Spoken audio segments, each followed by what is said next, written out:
right, so I watched most of Hard Knocks, the Offseason episode 1 last night, which is featuring the New York Giants. That's their GM, Joe Schoen. And I kind of was like, you know what? Let's talk about this on Chicago Bears now. My name is Harrison Graham. I thought he revealed some interesting things that really made me think one thing in particular. That I'm really glad that the Bears hired Ryan Poles and not Joe Schoen. Now, I think Schoen got hired first, so who knows if he was higher or lower on the Bears list. That doesn't really matter at this point. But I feel a lot more comfortable as a Bears fan and someone who covers this team than I would if I was a Giants fan or covering that team, because I think it's pretty clear who's in the better situation moving forward. So on today's show, we're going to get into the first episode. Just a couple of things with Joe Schoen and things that made me appreciate Poles more, and one area in particular that I think Poles made the right decision and Schoen made the wrong decision, as they each have big jobs as general managers in the National Football League. And then we'll get to a thing from PFF a little bit later as well. I want to know, did you guys watch Hard Knocks last night? The first episode of the offseason edition, first one ever. Why for yes and for no? I got to say, it was better than I thought it would be, because I don't think the Giants are that entertaining of a team, but to get the kind of behind-the-scenes access to these GMs and execs, pretty cool stuff. So I'll probably tune in again next week. Type Y for yes, type in for no. Let me know what you, or if you guys watched. All right, let's get to this here. Joe Schoen via Hard Knocks talking about his quarterback. The reality is Daniel Jones has had 3 serious injuries in 2 years. We need to protect ourselves. Talking about offensive line. He didn't have much of a chance last year. That's legit. Our core 4 guys on the O-line played just 60 snaps together. Against Miami, we had 3 fucking practice squad guys playing for us. You could have Pat Mahomes, and he can't fucking win behind that. I'm not giving up on him, talking about Jones. He's under contract for 3 more years. The best predictor of the future is the past. A couple things here. One, the Mahomes thing is ridiculous. If Mahomes is playing, you always have a chance, regardless of the situation. But 2, if you watch it in the 2 front office execs he's talking to when he's saying that, you almost get the feeling that he's trying to convince himself. That it's like, hey, man, if we just protect him, if we keep him upright, he can be the guy. Like, and then he says the best predictor of the future is the past. Okay, well, what's Daniel Jones done through 5 seasons? And for you Bears fans watching, which that's mostly everyone watching, I promise I will tie this back to the Bears in a second. What has Daniel Jones done through 5 seasons that makes you be like, yep, like if we just protect him, he'll be the guy? He actually had an okay rookie year. Then he stunk for 2 years. He was average to above average in 2022, and they had this fluke year where they won a bunch of close games and even won a playoff game against a fraudulent Vikings team. They paid Daniel Jones. Then he comes back and is terrible last year before he did have the season-ending injury, which, yeah, he's had some injuries. Like, that's a part of it. I'm not saying that's not true. But, again, I just, like, there was a couple of times this episode where I'm like, it really feels like he's trying to convince himself of, like, yeah, like Daniel Jones, like he could be the face of this offense, because they got into some Saquon stuff too, and they're like, all right, if we get rid of Saquon, what's our identity? And it's like, Daniel Jones at a high-octane passing attack? I don't think that's going to be the Giants' identity. Why is this relevant to the Bears? Well, Ryan Poles didn't make the Joe Schoen mistake. Schoen got fooled into paying Daniel Jones after 2022 when Jones wasn't actually that good. They just had some team success. And whereas Poles, yeah, Justin Fields, very similar to Daniel Jones in a different manner. You could argue who's better. That doesn't really matter. But clearly through 3 seasons, we still didn't have a clear answer on what Justin Fields was or could be. If you don't know by then, pivoting is probably the right move. And that is what Ryan Poles did. Joe Schoen paid Daniel Jones $40 million per year, and now he's stuck trying to convince himself that can work out. More from Schoen here. He said, we're paying the guy, Daniel Jones, $40 million. It's not to hand the ball off to a $12 million back, talking about Saquon. My plan is to upgrade the offensive line in free agency. We're picking at 6. There's a chance an offensive weapon is there. This is the year of Daniel. And look, I don't blame the Giants for not paying Saquon Barkley. You should not pay a running back top dollar if you're not a team ready to contend. I don't have any argument with that.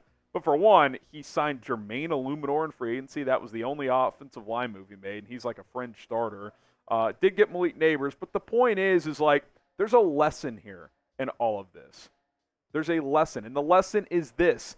You better have a damn good idea what your quarterback is and what he's going to be before you pay him big money. And the Giants won a playoff game for the first time in 11 years, and that convinced themselves, we got our guy.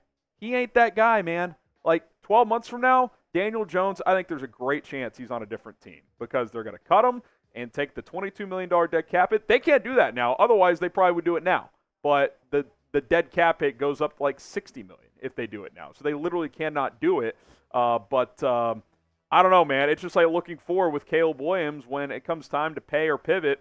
You better know if you're going to pay him, because what you don't want to do is pay the wrong guy, because then you're stuck for 2, 3, 4, 5 years without really much chance of having success. And I think it's interesting, too, because Schoen could have been the Bears GM. And look, I'm not here saying like Joe Schoen isn't a smart guy and that he hasn't done some good things. Like, he got Brian Burns for a pretty affordable price tag on it via trade with Carolina. Like, I don't think he sucks. But the point is, if you don't do the quarterback stuff right, nothing else matters.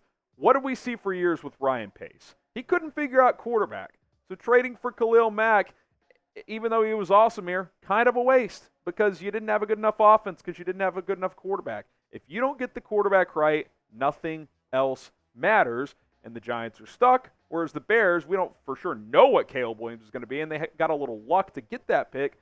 But if you were an average person betting who's more likely to win a Super Bowl in the next 5 years, I don't think a single person would take the Giants over the Bears. I think that's pretty clear. So I just think it's fun and just exciting to point out that the GM the Bears have has acted in a better manner when it comes to evaluating quarterback play than the guy the Giants have, which could have easily been the guy the Bears had. All right, if you're happy to have Ryan Poles as the Bears GM, type me in the comments down below. I know I am. He's done a really good job so far, and hopefully the arrow continues to point up for this football team.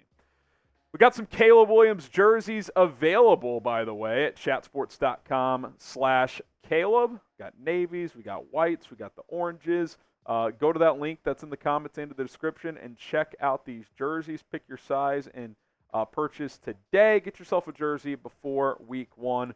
Chatsports.com/Caleb. Go represent QB1 today.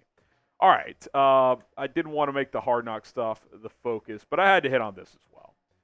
Pro Football Focus has been going through like their position group rankings, 1 through 32 for all 32 NFL teams, and they released their top 10 secondaries today. And the whole list too. I'll tell you where the Bears are ranked in a little bit, but Bears not top 10, which I was like, interesting. You see the top 10 on your screen here. A couple really stand out to me. It's like Miami's top 5 based on just name recognition. Like, they were not a good defense last year. The Chiefs lost L'Jarius Sneed. I know that's still a good group, but I don't see how you can have them ahead of the Bears. The Saints are solid, but they're getting older. The Packers, I know they signed Xavier McKinney, but they have a better DB group than the Bears. That's not true. To not have them in the top 10, I thought was just not accurate. Quite frankly, it tells me that people didn't watch Tyreek Stevenson down the stretch. I think PFF is looking at their own grades of the season-long grades for Stevenson, which weren't that great. But if you look at his last 7 weeks, he was tremendous, and that's a rookie balling out at the end of the year. Like, he's not likely to regress. Like, first half, he played like a rookie. Then he started to figure it out. You upgrade with Kevin Byard. Gordon and Brisker were nice players last year. Jalen Johnson was PFF's highest-graded corner, and you're not in the top 10? I think this is pretty easily a top 10 secondary. You could argue by the end of the last season it was top 5, top 10, and they upgraded, and all their young guys are a year older now. I don't get this at all, and it doesn't really matter in the grand scheme of things, but I did just want to mention it and say, hey, that's why you subscribe to the channel, because listen, if things suck, I'll tell you they suck. But if they're good, like the Bears secondary was last year, picking off balls left and right, especially in the second half of the season, I think that's a pretty good group. We're giving you news, rumors, my analysis each and every day for 100% free. Hit that subscribe button, turn on notifications. We've got you covered. So not only were they not top 10, they weren't top half. 19th? The 19th best secondary in the NFL. And then when you read this snippet from PFF, you're like, this doesn't even compute. So listen here. John Costco says, the Bears signed quarterback Jalen Johnson to a big contract extension after a career year. They also added Kevin Byard, who's been one of the best safeties in the NFL since entering the league. Quarterbacks Kyler Gordon and Tyreek Stevenson had their ups and downs in 2023, as did Jaquan Brisker, but this unit could be extremely good in 2024 if it plays to high-end abilities, which it did down the stretch last year. I don't know why it wouldn't this year, considering they're all older.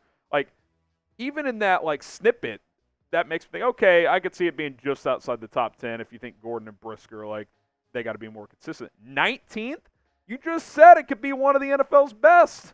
I firmly disagree with this notion that the Bears secondary enters the year as a below middle of the pack group when it's arguably the best position group on this team. Tell you what, if the Bears have the 19th best secondary in the NFL, this team's in trouble because this is shaping out to be one of the stronger parts of this football team this season.